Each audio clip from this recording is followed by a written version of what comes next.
If you've seen the headlines calling this a shock new chapter for King Charles, you're not wrong that something real is shifting. You're just not getting the actual details. Between his ongoing health recovery, a genuinely surprising thaw with Prince Harry, and the long shadow still being cast by the Andrew scandal, there's a lot happening at once. And most of it never makes it past a dramatic thumbnail into an actual, honest explanation. So today, let's go through exactly what's confirmed about where Charles stands right now, and how the reported reconciliation with Harry fits into the bigger picture, without the exaggeration. This is a genuinely fluid, complicated situation inside the royal family, and it deserves more than a 15-second clip out of context. If you want more of this kind of grounded coverage, consider subscribing. Let's get into it.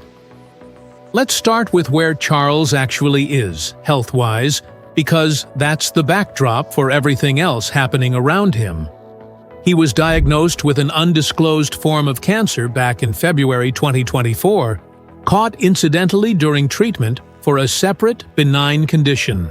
For a long stretch after that, his public schedule was noticeably lighter, and there was constant speculation about how serious things really were, since the palace never named the specific cancer type.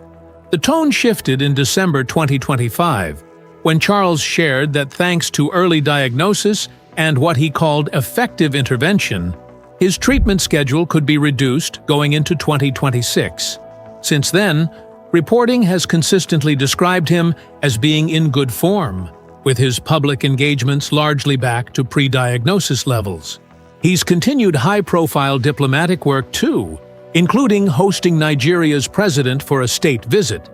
And he's kept up ceremonial duties, even if he's made small concessions, like switching to a carriage instead of horseback at Trooping the Color for 2 years running. None of that means he's cured or in remission. The palace has never used that word, but it is a real, sustained improvement rather than a temporary bright spot. So when people talk about Charles facing a major new chapter, this is really the foundation of it. A monarch who spent roughly 2 years managing a serious diagnosis, largely out of public view, now operating with more energy and a fuller schedule, but still fundamentally shaped by what he went through.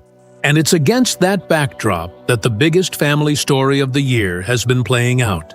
Let's get into the Harry story, because there's actually a lot of real, confirmed movement here, more than there's been in years. Buckingham Palace confirmed that in July, Harry and Meghan visited Charles and Camilla at Highgrove House, and this time they brought their children, Prince Archie and Princess Lilibet. For Charles, this was reportedly his first time seeing his grandchildren in around 4 years, since the Sussex children have largely grown up in California, far from the rest of the family. Reports describe the visit as a genuinely personal, low-key gathering rather than any kind of formal reconciliation summit, and it followed an earlier one-on-one meeting between just Charles and Harry back in September of last year. What's notable is that this wasn't a one-off. Since that Highgrove visit, there's been a real pattern of follow-up. According to recent reporting, King Charles has extended another invitation to Harry, this time offering him a place to stay at Buckingham Palace during a planned trip to London in September. That invitation reportedly came after an earlier disagreement over accommodations during Harry's July visit, where conflicting accounts from Harry's team and the palace turned what was supposed to be a private arrangement into a public back and forth. Offering Buckingham Palace itself this time around is being read by royal watchers as a fairly clear signal that Charles wants to smooth that over and keep the door open. There's also talk that Harry is considering another visit around when Charles is at Balmoral in August, specifically during a window when Camilla is said to be away on a separate summer break. Some royal commentators have suggested that gives Charles a bit more room to engage with Harry without navigating Camilla's more cautious instincts in the moment. Though that's speculation about internal dynamics rather than anything confirmed on the record. What is confirmed is that Harry has said he wants to make more frequent private visits going forward. though he's reportedly been delayed partly by the practical challenge of arranging his own private security after losing his taxpayer-funded protection. Now here's the part that's gotten a lot of attention. Reporting suggests Prince William was genuinely blindsided by how quickly his father moved toward reconciliation with Harry. One royal commentator put it bluntly, arguing it's unfair that William has effectively been left to manage the fallout and the public relations side of the Harry situation, while Charles pursues his own, more private path toward reconciliation. That's a pretty telling detail, because it suggests the thaw between Charles and Harry hasn't necessarily extended to the relationship between the two brothers. Multiple reports have confirmed that Harry and William remain estranged, meaning any progress Harry makes with his father doesn't automatically translate into progress with the future king. That's an important distinction to hold on to, because it's easy to see the royal family is reconciling with Harry as one single story, when really it's at least two separate and very different relationships. Charles, dealing with his own mortality after a serious health scare, appears to be prioritizing time with his son and grandchildren while he can. William, who's been steadily absorbing more of the day-to-day institutional workload as his father manages his health, seems to be approaching things with a lot more caution, and reportedly some real frustration about being left to handle the practical consequences of decisions he wasn't necessarily part of. Camilla's role in all of this is worth mentioning too. Some palace insiders have described her as an influential, steadying voice, urging Charles to proceed carefully, rather than rushing the relationship with Harry and Meghan. It's not that she's opposed to reconciliation outright, more that she's said to be pushing for a measured pace, especially given how the last several public exchanges between the families have played out, including that accommodation dispute. It's a reminder that even a private family reunion involves a lot of careful, ongoing calculation behind the scenes about what gets said publicly, what stays private, and how much trust has actually been rebuilt. Public opinion on all of this is genuinely split too, which is worth mentioning because it shows this isn't just a family story, it's one the public has real opinions about. A recent newsletter poll asking whether Charles should accept an invitation to a Harry-linked event found a clear majority, around 2/3 of respondents saying he shouldn't, with only a small share supportive, and the rest wanting to wait and see what Harry does next before deciding. That tells you the goodwill toward Harry among a chunk of the British public hasn't fully recovered, even as the family relationship itself shows real signs of thawing. It's worth sitting with why that gap exists, because it explains a lot about how carefully this whole reconciliation has been managed on the palace side. A meaningful part of the British public still associates Harry with the memoir, the Netflix documentary, and a string of television interviews that were often deeply critical of his father, his brother, and the institution as a whole. Rebuilding personal trust within a family is one thing that can happen quietly, over private dinners and visits nobody photographs. Rebuilding public trust is a completely different, much slower process, and it's clear the palace understands that difference. That's likely a big part of why every step of this reconciliation, the September visit, the accommodation offer, even the framing around Balmoral, has been handled through careful, incremental leaks to sympathetic outlets, rather than one big splashy announcement. It lets the family test the public reaction in stages instead of committing to a single narrative that could backfire. That kind of incremental approach also gives Charles some cover if things don't ultimately work out. If reconciliation efforts stalled or fell apart entirely, a series of quiet, unannounced visits is a lot easier to walk back from than a formal, publicized reunion would be.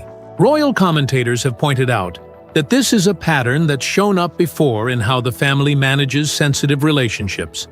Control the information slowly, keep official statements minimal, and let selective leaks do the work of shaping public perception without ever putting the king's own credibility fully on the line.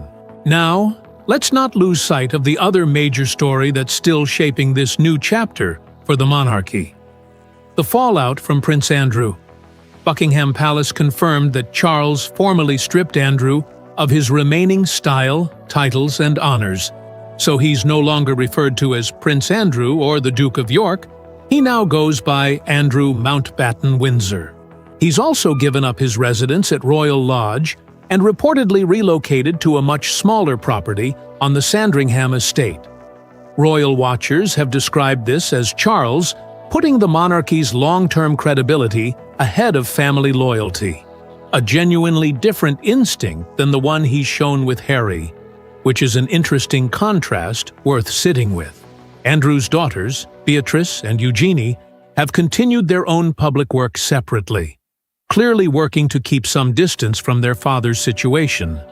And Andrew himself has become a near-total absence from major royal events, including things like Garter Day, where his presence used to be a given.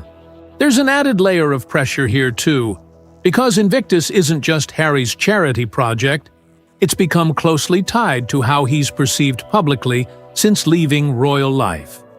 A struggling, underfunded Games in 2027 would be a genuinely bad look at exactly the moment he's trying to rebuild trust with both his family and the British public.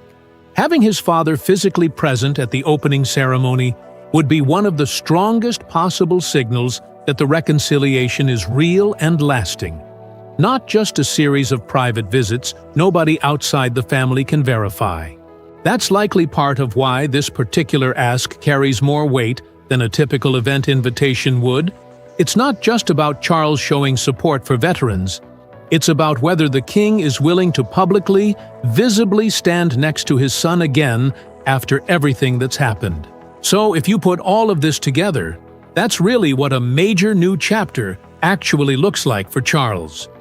A monarch managing a genuine, sustained health recovery while also making a deliberate, personal effort to rebuild a relationship with his estranged son and grandchildren, all while his older son grows increasingly responsible for the institution's day-to-day running, and while the fallout from Andrew's scandal continues to shape how the family is perceived.